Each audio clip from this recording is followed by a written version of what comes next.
Joining me now, former presidential candidate, Virginia Governor Jim Gilmore. He was in the room during that foreign policy speech there in D.C. today. And with me here in New York, David Rothkopf, author of National Insecurity, American Leadership in an Age of Fear. He is also the founder and chief executive officer of Foreign Policy magazine. So, gentlemen, welcome to both of you. And Governor, I'm going to get to you here in just a second. But, David, to you first.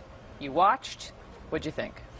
Well, I think if the objective was to establish that Trump's serious on foreign policy, he failed at every level. The speech was incoherent. It was fact-free. You know, his solution to almost everything was, let me handle it. You know, Russia, I'll talk to him. China, I'll talk to him. ISIS, I got a plan. I'm not going to tell you what it is.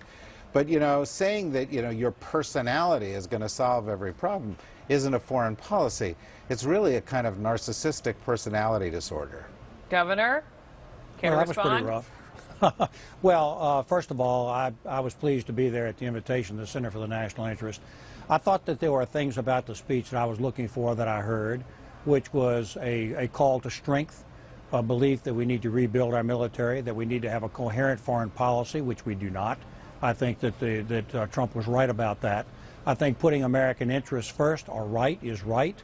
I think that those kinds of markers that were set down were strong and decisive. There were some contradictory things in the talk, though, that I was watching for that are not so great, that I think are in conflict within the speech. Particularly with this, well, the confrontation with our allies, a very belligerent sort of confrontation with our allies, a belligerent confrontation with our adversaries, which, you know, is not always wrong. But I was sitting right next to the Russian ambassador in the room, which was kind of great fun because he was a cool customer. He was a cool customer, I can tell you that. He was very attentive. But the Trump speech was aggressive and I think confrontational, which isn't always in the national interest. I think David would probably agree with that. But I'm not quite as harsh about the Trump speech as David is. Well, let me stay with you, Governor, just for a second, because David's not the first to criticize this sort of lack of specifics. I mean, I think certainly there were buzzwords and obviously talking about beefing up the military, the lack of respect, to Trump's point, maybe from some folks overseas. But what about specifics? When will the world hear specifics from the man who would like to be commander-in-chief? Well, the reason I went to this speech was because I wanted to hear the direction and attitude and approach that Donald Trump would take in foreign policy. This has been an area of I think, expertise and interest of mine my entire life. I've spent a great deal of my time in thinking about this, particularly on the campaign trail. So I wanted to hear what the guy that's getting all these votes and is the presumptive nominee is going to be saying. And I heard it.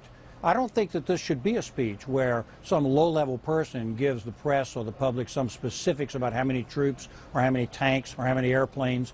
I don't think that's what the speech was intended to do. I think the speech was intended to demonstrate some direction and some focus in an area in which he does not have the long-standing traditions of work in the area. And I think he did that. He went to a room full of people who were sophisticated and thoughtful in foreign policy and national security, and I think that achieved his goal. But I am going to tell you that when we talk about withdrawing from our trade agreements, confronting our allies, being belligerent with our adversaries, it's high testosterone, but I think that American foreign policy requires nuance. And I don't think that means either nation building like the neocons did or isolationist the way that some people want to be. I think you have to have a more sophisticated foreign policy, and I think that still is ahead of us with Donald Trump.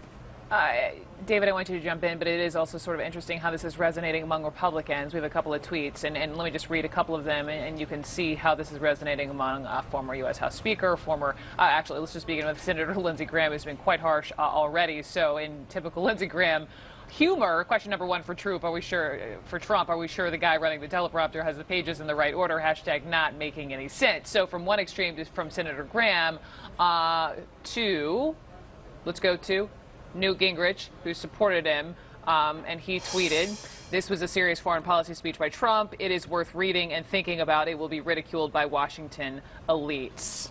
And it is. Well, it deserves to be ridiculed. You know, you talk about facts or specifics, there weren't any. You talk about a room full of foreign policy specialists. Clearly, everybody in the audience knew more about foreign policy than Trump. His delivery, reading this thing off the teleprompter was halting. You know, he started out with a reference to America First. Well, that was pretty ill-considered. You know, the America Firsters made their names in the 1930s when they preached isolationism in the face of Hitler. And the result of that was the setup for World War II. That America First policy was a failure. That was more specific than this one was. And when it came to facts, some of the facts he offered were wrong or misleading. He talked about a manufacturing trade deficit without mentioning the surplus in services. He talked about oil being shipped to ISIS from Libya when that isn't actually what's happening. He talked about, you know, Obama beating up on our allies, and then proceeded, as the governor noted, to beat up on our allies and say, look at how they're not supporting us in Japan or Korea. Look at how they're not supporting us in Europe. I'm going to go after our allies. So it was either fact-free or it was incoherent, and most of it was fact-free and incoherent.